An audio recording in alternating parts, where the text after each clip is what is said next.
someone reaching old age, say you reach old age, the body's a little bit decrepit, it begins to fall apart. Normally you don't complain, you wouldn't be described anyway as being having difficulty staying warm, and even with clothing it doesn't help. They covered him with many garments and still he was cold. That's weird. Could have found a less bizarre way of saying it. There you can say, fine, no matter how many clothes you put on him, his heart rate is slowing down, his metabolism is almost stopped. You don't have time to go and pick up a nice woman by the phone. It's already at this point. So the term Betula literally means a virgin.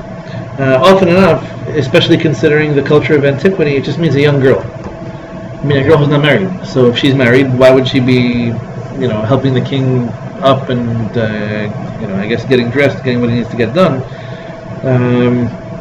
We're told explicitly there was no intimate relationship between them. Very interestingly, there's a connection that the Gemara makes between this and another story involving David HaMelech where where clothing comes into play. I don't know if you're familiar with this. This is from Sefer Shemuel, where David is hiding from Shaul and from his soldiers, and he happens to be in. So as they're searching for him, he hides in a particular cave. Shaul goes into this cave, and apparently in it or near it, he needs to relieve himself. So, in the process of relieving himself, David approached him and he cut off one of the corners of his robe. This is Shaul HaMelech. This is the king of Am Yisrael, or at least who was up until now and was legitimately replaced. But even as a former king, David was trying to tell him that in a semi-insulting kind of way, I could have killed you if I wanted to. So I tore your royal garments, but I didn't, in other words, I had mercy on you and I left you alive. Chazal said that because he did this in a kind of Shaul was looking to kill him. If he wanted to, he could have just stayed in hiding, wouldn't have had to deal with anybody. No one would have known he was there.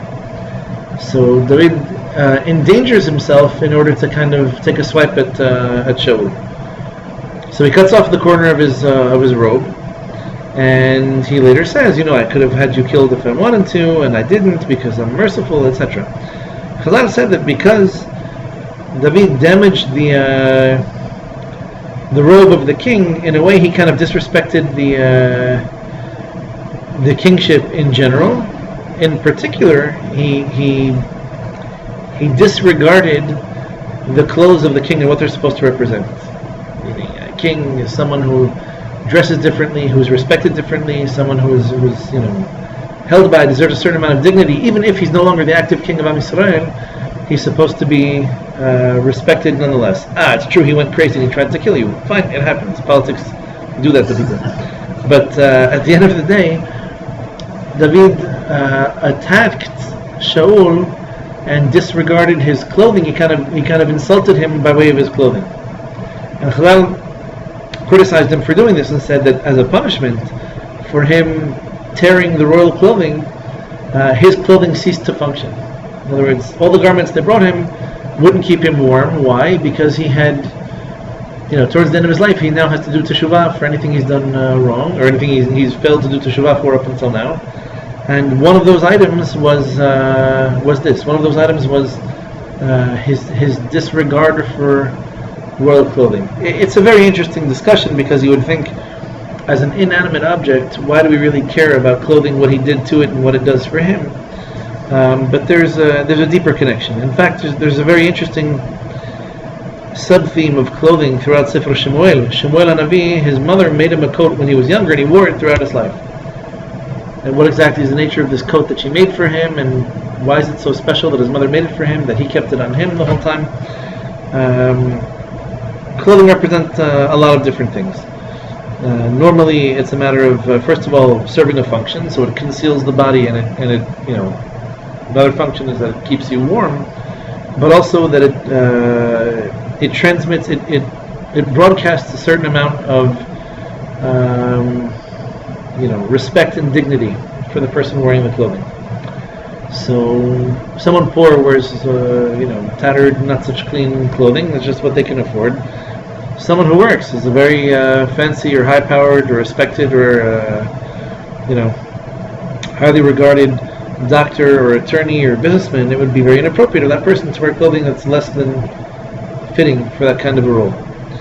So that was the insult that David had made of the royal cloak. It's not that he didn't know what it represents, it's that he knew it and he insulted it anyway. In other words, it was inappropriate of him at any point in his life to take a swipe at Shaul by way of the royal garments. You disagree with the man, it's one thing, just respect his position. And David could have killed him. So it's a less big it's a less big of an issue for not killing him because Shaul was trying to kill David at this point, right? You might have made a case for him being able to kill Shaul because Shaul pursued him pretty relentlessly until he died. That was actually one of his fatal flaws, that he couldn't stop. He couldn't accept the fact that he was replaced. But apparently the expectation was that David HaMelech should make this transition in a respectful kind of way. He's the former king. True, he's a little bit crazy. In fact, the description is that he was a little bit possessed. Like, the people who were close to Shaul was high functioning. I would say, right, medium to well done. He's described, the servants of his own house describe him as being as if an evil spirit had possessed him. Yeah, so he was on fire. He was very upset about the whole situation. He wouldn't quit and he wouldn't let go. So then he would have been less punished if he had killed him than if he just did what he did and ripped his clothing. Well, don't be surprised that doing something extreme but justified would be more befitting than doing something insulting or arrogant that you might be punished for. It could well be that it was more a function of the disrespect than it was of the actual act. In fact, maybe the contrary. You could have killed him if you had a legitimate reason to do so. If he had killed him, the rest of the nation would have been up in arms. I don't think anybody would have seen him as the next legitimate king if he had actually killed Shaul. So he could have. He was well within his rights to do so. Even if that's what he was going to do, there's a respectful way to do it. Incidentally, it's not like Shaul HaMelech came out of this whole thing squeaky clean. Right? He could have been killed by David, and he deserved it because he pursued him relentlessly and for no good reason. How did he end up dying, Shaul? He kind of killed himself, and had his servant kill him. He had his sword bearer kill him because he was surrounded by the enemy, and they were going to either molest or mutilate him. It wasn't so clear what their intentions were. But instead of him dying a peaceful, respectful death, he died a pretty horrid. In fact, he's one of the classic examples of suicide. We talked about this. We spoke about suicide, I think last year, maybe a year and a half ago. It was a very unfortunate period in general, but the two of them were kind of punished respectively for their own shortcomings. So David, who insults him, if you want to go the whole way, go the whole way, but there's a way to do it. You're familiar with the expression in coup de grâce in French, right? Gnadenstoß, they say in German. It means like the stroke of grace, or the stroke of nobility, which is to say that if you were in a sword fight with someone and you injured him really badly, you just kill him out of mercy, like you put him out of his. That's literally what it means. That's what it's from. Today they use it to mean like the finishing touch on something, or to put the icing on the cake. Actually has a much more violent meaning than that. But the idea is that you've already defeated someone. It's almost a respectful thing to do. Instead of letting him suffer, get some kind of infection, and die gradually over a period, or bleed to death very slowly, you can finish it quickly and save them some embarrassment. I'm not saying it's a Jewish concept. It's not a Jewish concept. We talked about that. We talked about suicide and euthanasia. But well, he did. It was just a very humiliating way to go. Instead of him dying of old age, or instead of him, at least let's say, dying in battle, okay, it's a valiant effort, you fought, you did what you could, you gave it your best. It happens, sometimes people die while they're fighting. That's what fighting is all about. At the time of Shaul, so you had the Edomites potentially on one side, the Philistines on the other.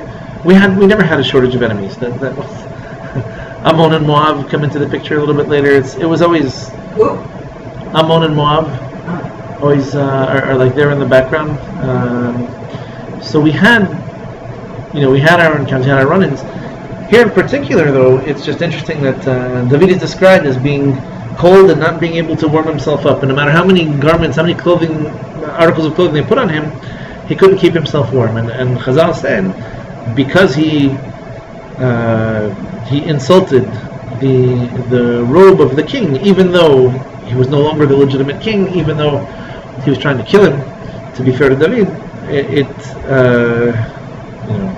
this was like a measure for measure kind of punishment that was incurred as a result of doing this. Just explaining before that Shaul, while he was pursuing him, had to go to the bathroom, and David crept up on him and cut off the corner of his robe and took off.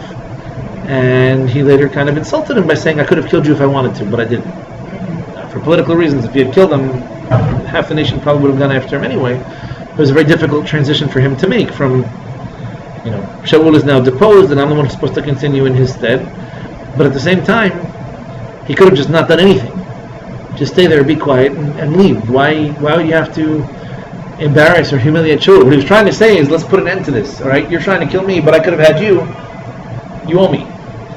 But it was done in such a way that he tore a corner off of the royal robe, and it was perceived as a slight against the man who was formerly the king, and there was no reason to go that far. So because he did nonetheless go that far, later in his life he has body temperature issues.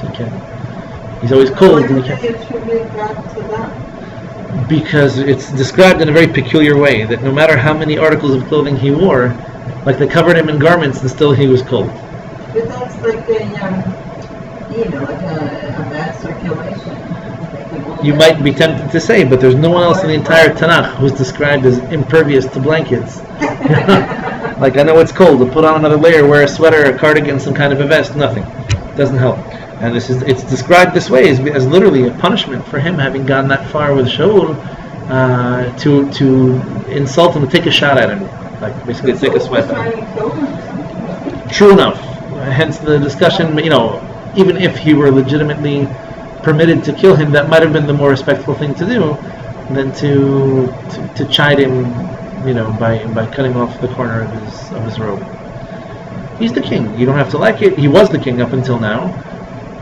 If he's trying to kill you, you're within your rights to defend yourself. But apparently doing it in a kind of disrespectful way that the king now. Make fun of somebody and put it something to make fun of them? That's a little weird. The making fun of part we can probably do without. Whether or not you have the right to kill them is something else. So because someone was caught, committing some kind of a crime, so should we make fun of him before we execute him, or should we just kill him? Just because we're going to execute this person for a crime they committed doesn't mean that we should mock or humiliate or go out of our way. He might have been within his right to defend himself by killing Shaul. What he did was more of an insult than anything else. It wasn't self-defense. You can't write that off as self-defense. You can write that off as, even though you're the king, I outsmarted you, I outwitted you, I almost killed you, get off my back. And it was considered a disrespectful thing for him to do at the time. You want to kill him out of self-defense, it's something else. But to do what he did... we had a bit of a discussion before. Kabbalistically speaking, clothes represent some very important concepts, and, the robe of the king is not at fault for the king's bad behavior. There still is such a concept as kingship, there still is such a concept as respect for the office, even if the one occupying the office is not so worthy of respect.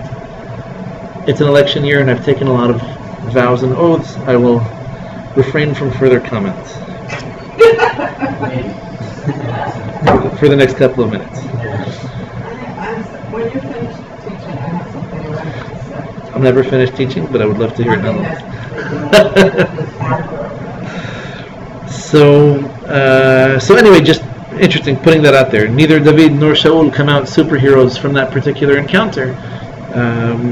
And David, up until he passed away, had difficulty fighting the cold. Okay, we're going to transition here to a very interesting story. It's true that David HaMelech was promised that his descendants were going to be the only legitimate heirs to the throne. It wasn't promised to a particular descendant. And so leave it to the descendants to fight with each other over who's going to continue and who's not. As of now, let's say we identify someone who would be one of the sons of Hallelujah. Would he be king technically? In theory, he could. Or is it just a king that is the son of David? The promise was him and his descendants. Okay, so You don't need to prove that you're from Shlomo or from Chizkiah or from Okay. You can track it someone from Adonai, as long as you're from the Davidic dynasty. That's correct. Feel free if you have a copy that is legible. Feel free to read for us, Barbara. I can't, I read it with wrong glasses. Little glasses. David, which thing? This one? It's the first page of the actual text. This one? No. Those are like packets. Oh, okay. Just in staple. Yes. So we're at the second English paragraph. Jeroboam with Adoniah? No, you're in the introduction. oh, Next page. There you go. Adoniah, son of Hagit. Adoniah son of Hagit exalted himself, saying, "I shall reign." He provided himself. Yeah, I can't read it last. I know it's a very thick book, and it's hard to press really hard to get the pages to scan right. Yeah, he provided himself with chariots and riders and 50 men to run before him. All his days. All his days, his father had never saddened him by saying, "Why have you Done this?"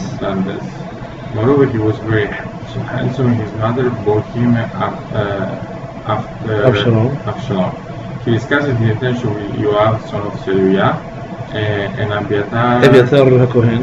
the Kohen, and they assisted following after Adoniah. But Zadok the Kohen, the son of HaKohen, Benaiah, the son of Yehoiada. Nathan the prophet, Shimei, they and David's mighty Men men were not with Adoniah. not with Adoniah. Adoniah slaughtered sheep, cattle, and And fatted bull fatted bull, Zohelet, at the Zohelet stone. at the Zohelet, which is near En Rogel, and he invited all his brothers, The sons of the king. the sons of the king, and all the men of Judah, the king's servant. But Nathan the prophet. Nathan the prophet, Benaiah the mighty man, and his brother Solomon, he didn't invite. Nathan spoke to Bathsheba, Shlomo's mother, saying, "Have you ever heard? Have you not heard? Have you not heard that Adoniah, son of Hagit, has become king? But our Lord David did Does not know. not know.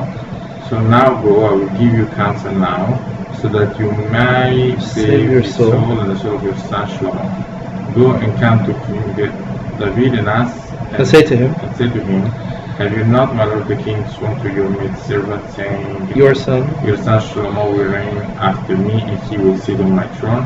Why has Adoniah become king? While you're still speaking there with the king, I will come in after you. come in after you and supplement your words." Right. So David HaMelech is old. He's having some health issues, and there is no better time for his son Adoniah to make an attempt at usurping the throne. It's not uncommon when there's a weak king for political rumblings to take place. Happens to this very day that, and it's an interesting question: is a weak ruler better than no ruler at all?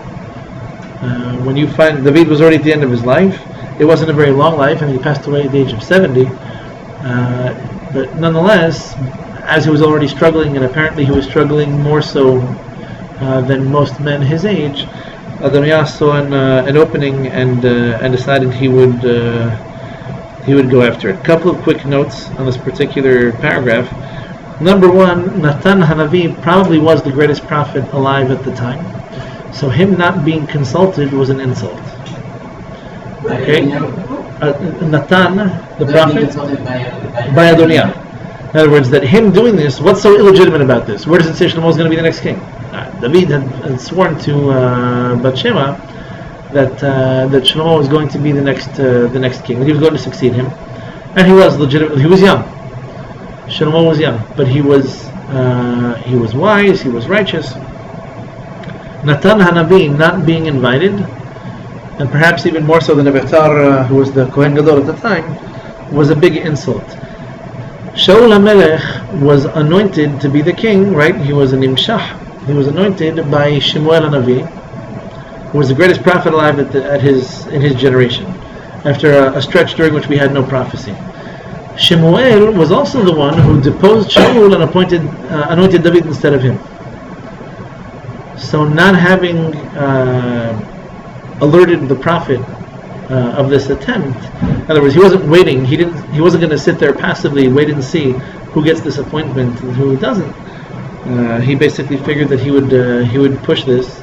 I guess while his father was too weak to oppose it.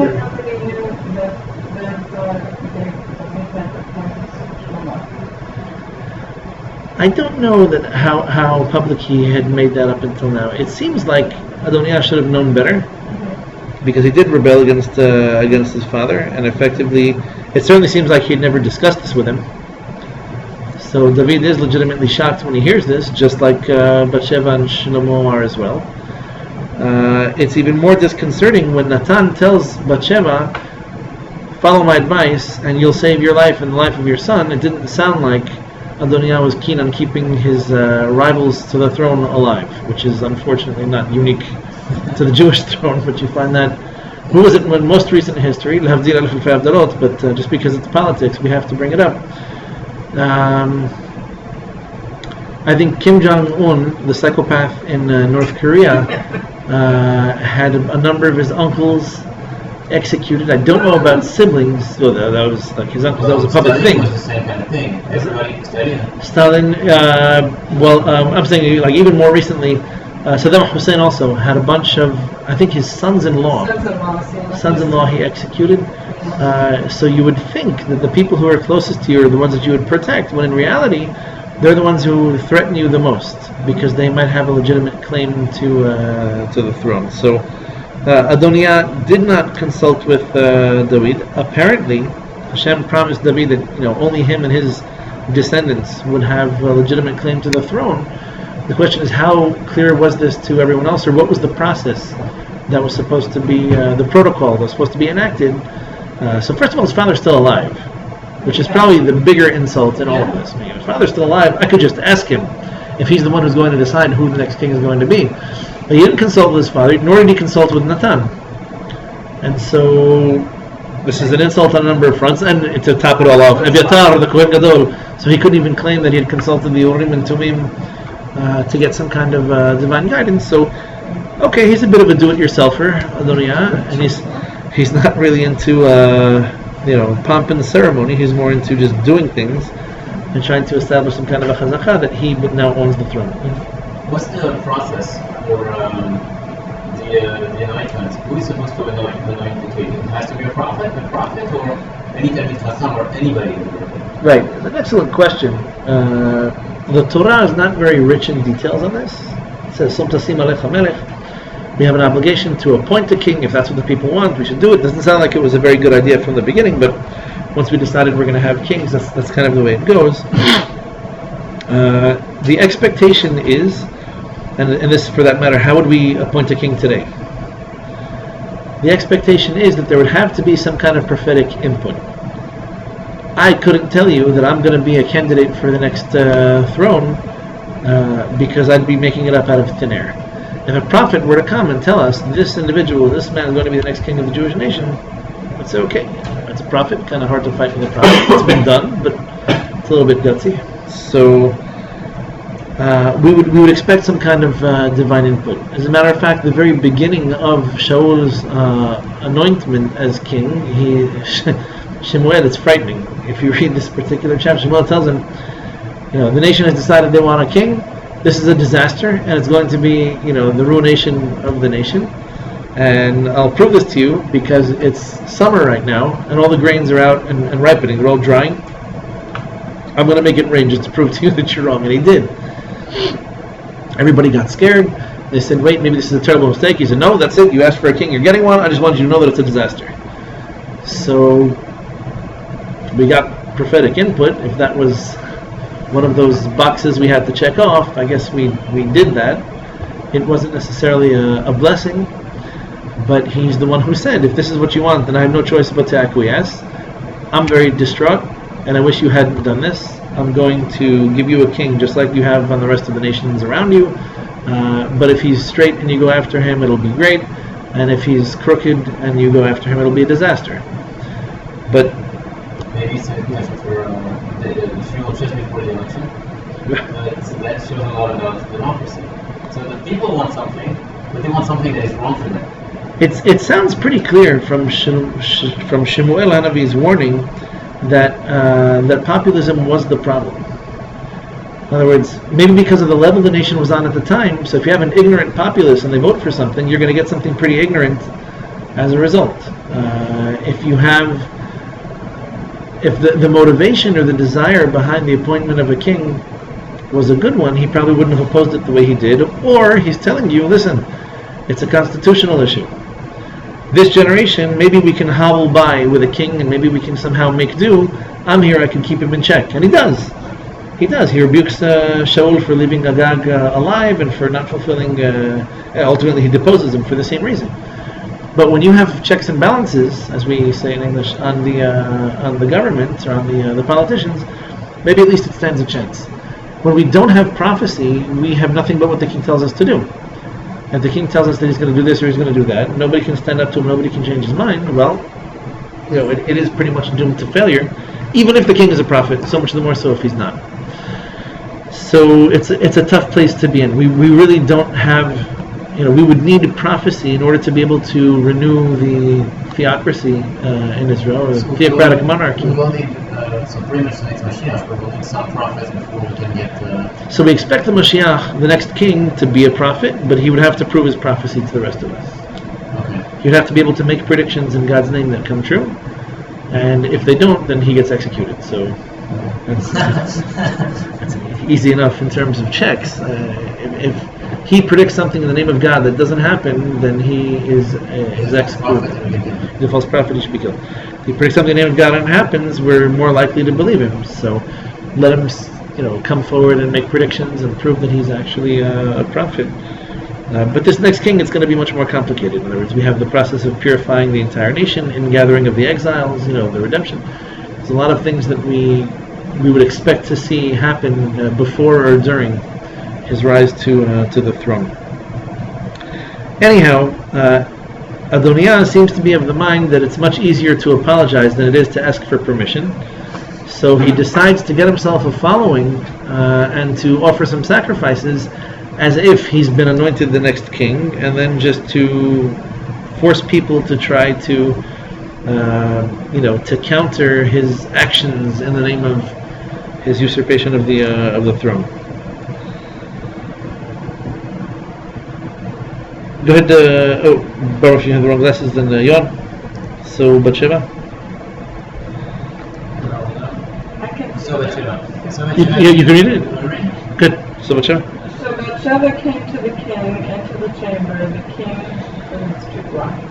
So the king was very old. He was very old, and Abishag. the Shunammite was serving the king. Bathsheba Bowed and prostrated herself. herself to the king, and the king said, "What concerns you?" She said to him, "My lord, you swore to a maidservant By Hashem, your God. Your God, only Solomon your son will be after me, and he will sit on my Throne. But now behold, Adoniah has become the king, and now my lord, The king.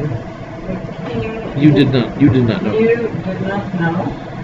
He has slaughtered ox, fatted bull, and sheep In abundance. And has invited and has invited all the king's sons, as well as Abiathar, Abiathar the Kohen, and Yoab, Yoab, the commander commander. of the army, but he's not invited your servant Solomon. Right. And you, my lord the king, the eyes of all Israel are upon you to tell Then them who will sit? who will sit on the throne of my lord the king after him. For it will happen That when my lord the king that when my Lord the King lies with his forefathers, I and my son Solomon will be deemed. will be doomed sinners. I mean, basically, if we don't accept his appointment as the king, we become rebels against the king, and he'll believe he's within his rights to kill us. Want me to keep going? Yon, continue. Behold, Behold, she was still speaking with the king when Nathan the prophet arrived. They told the king, saying, Nathan the prophet is here. He came before the king and prostrated himself. The king to the king. With his face on the ground. Nathan said, my lord the king, have you said Adoniah will reign after me, or he will reign And he will sit and he will sit on my throne? For he has gone down today. And slaughtered dogs, fat and bull, and sheep in abundance, and he has And he had invited all the kings. all the king's son, the general of the army, and Behold, they are eating and drinking before him, and they said, long live King Adoniah. But me, I am servant, Tzadok Kohen, Benaiah. So in other words, me, I, your servant, this is Nathan speaking, and Tzadok Kohen, Benaiah, son of Yehoiada. And your servant Solomon, he did not invite. Can it be that the matter has come from my lord the king, and you have not informed Your my servant who will sit on the throne of my lord the king after him? Just letting you know that if Nathan is asking David if he has appointed him and Nathan doesn't know about it, it sounds like that's an illegitimate route. Like David has in other words, let's say David has been given the prophetic permission by Hashem to appoint his successor, and Nathan has no choice but to accept But it. how would he appoint somebody as his successor when he's still alive? That could be all right. How could he appoint someone as his successor once he's dead? Once he waits, no, I mean, he has to say, once I'm gone, and then you take So the throne. apparently But he's still gonna he has sworn to Bathsheba and Shlomo, and he's notified Nathan that Shlomo will be his successor, but that decision wasn't made very public. I don't know why, maybe for political reasons, he didn't want to tear the family apart or No, I something. know that, but I'm saying Nathan, doesn't he know that Adoniah had to have done it illegally because David is still alive? What he's implying is that if you had given him the green light for this, I'll accept it, but if you haven't, then I'm reporting this to you and I'm in shock. No, I understand that part, but the part that I don't understand is once he's still alive, David's still alive, even if he appointed Adoniah, he shouldn't have been celebrating already. Probably he would have continued to be the king until he was dead or incompetent. Can the king At say, some point. It's interesting. I don't know too many of the kings in Sefer Malachim that ruled until they died. For the most part, they were either killed or taken hostage, or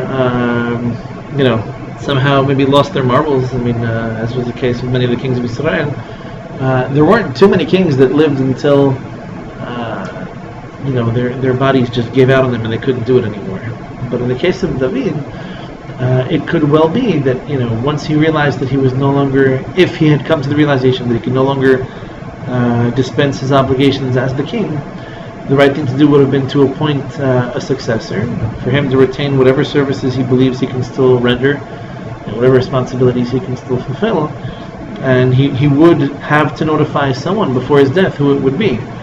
Apparently, Nathan is more surprised by the fact that he believed it was going to be Shlomo also, and so he's doing this in a kind of creatively subversive way to say, I was pretty sure I had it right when I believed it was going to be Shlomo. Maybe it's not, but unless you're aware of this, your son Adoniah is trying to make a public splash about him being the next king. So if you authorized it, I'm not going to fight you on this. If you didn't authorize it, get it together, because he's throwing a party. How many sons did David have? Quite a few. This was I believe he was number 4, Adoniah.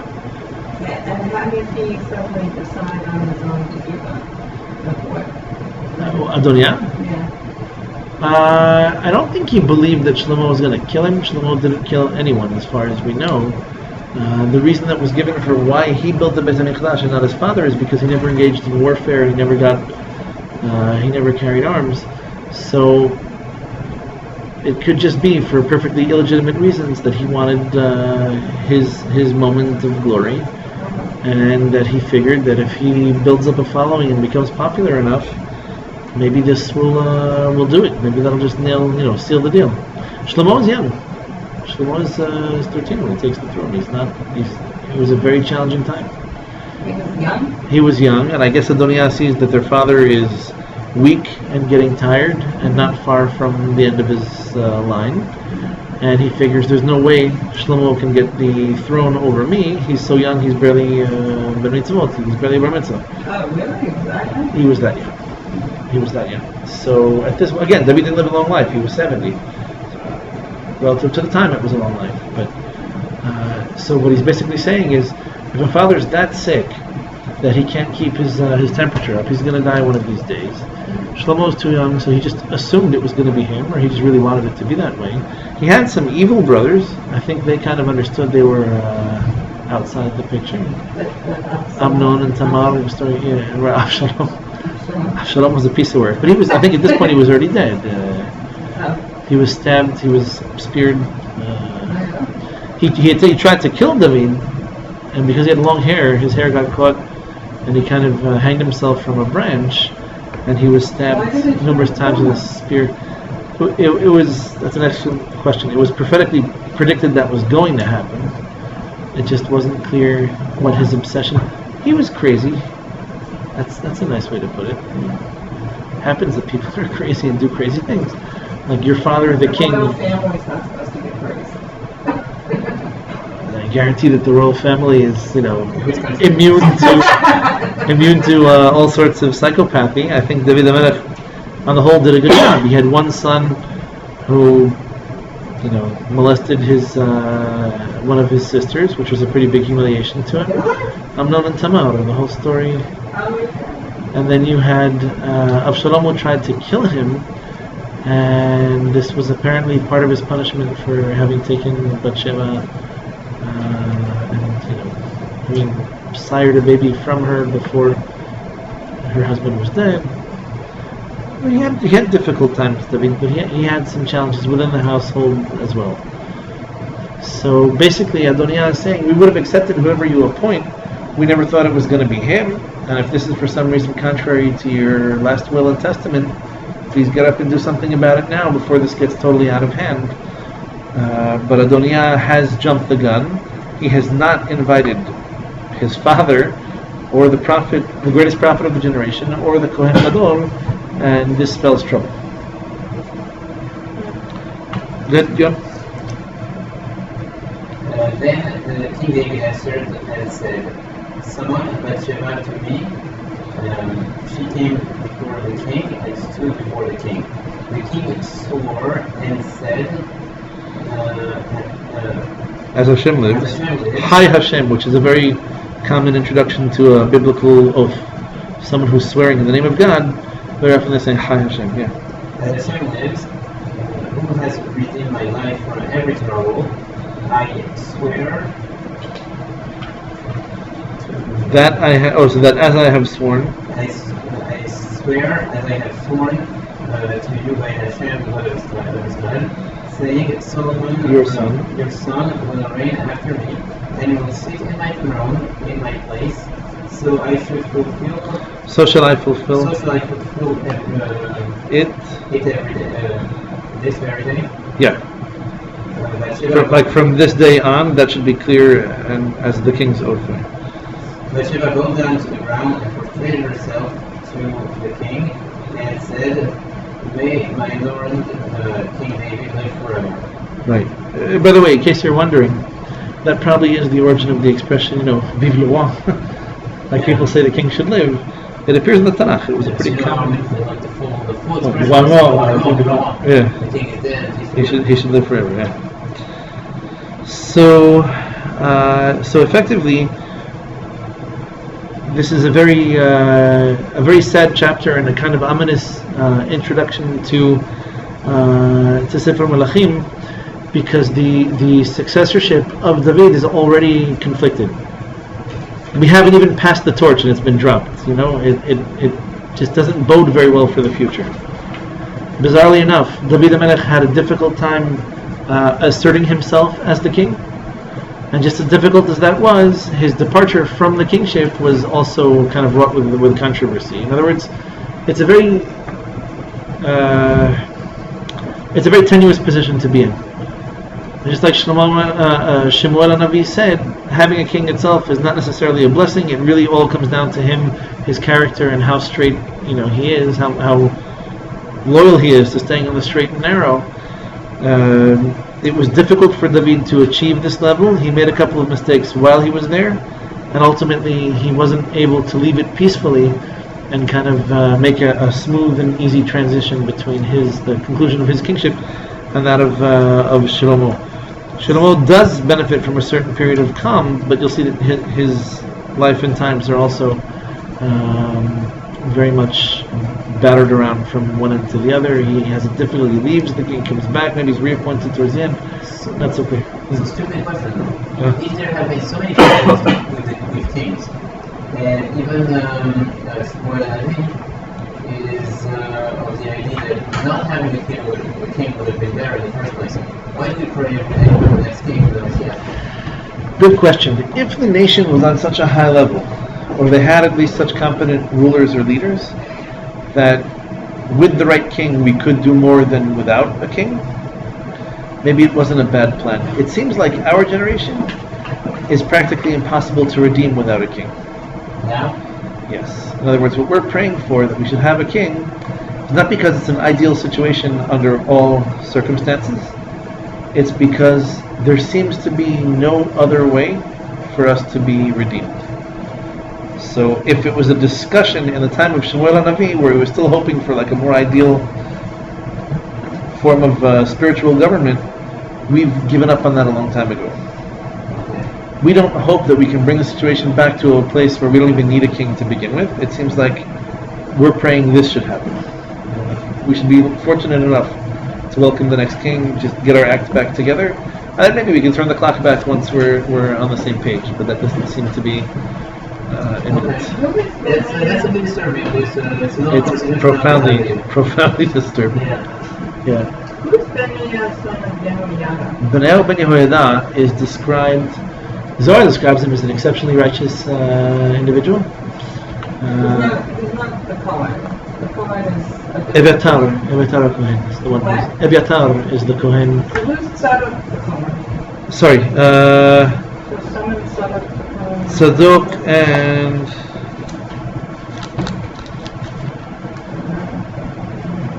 Sorry, Eviatar, I believe, is the sole survivor of the massacre at Nov. So he was loyal to David from the beginning. The reason Shaul HaMelech destroyed the city of Nov is because David sought refuge there and they gave it to him. And so he commanded the entire city should be killed. 130 something Kohanim were executed. I believe Eviatar was the sole survivor. And because he and David were close anyway, he became very close. I believe Tzadok was the Kohen Gadol. I should take that back. Eviatar was a special counsel to David. They were close friends and confidants since that particular episode. It was Tzadok was the Kohen Gadol at the time. Regardless, I mean, Eviatar didn't seem to have much use for any Kohanim. But Benaiah, son of Yehoiada, who is he? He's just a righteous person? He's one of the king's right-hand men. I mean, he had a number of confidants and generals. Yoav ben Tzruya was a big disappointment to him. As a general, he allowed himself to execute a few people he wasn't supposed to. So he had been betrayed a few times in his kingship as well. Yeah, nothing goes smoothly or peacefully here. Which comes as a surprise to no one. There's never been a quiet kingship for any of the kings of Israel ever. Not from the beginning of their reign to the end of it. Shlomo, you can make the case that there were 40 years that were relatively peaceful. 40 years of relative peace is tremendous. It's tremendous. But at the end of the day, he also kind of brought about himself the destruction both of his kingdom and of future generations. Well, the wives and the foreign influences and the headaches that brought about. He was his own undoing. So he had a peaceful period of time. You could argue that it was an accomplishment. You can also argue that it was the relative peace that led him to believe that he can do things, outside of or beyond halacha, which wasn't really the case. So the too many wives was one problem. Him perhaps not being very diligent about their conversion process might have been a joint or separate problem. And ultimately the foreign influences and the Avodah Zarah gave rise to, if already Shlomo can tolerate that, then why should we be so intolerant of kings who just live that kind of lifestyle to begin with? So there's no surprise that because he was kind of open-minded to some of these influences, not that he worshipped idolatry, but that he was a little bit more tolerant of its presence than he was supposed to be, we ultimately appointed kings who were completely idolatrous and had no desire whatsoever to live otherwise.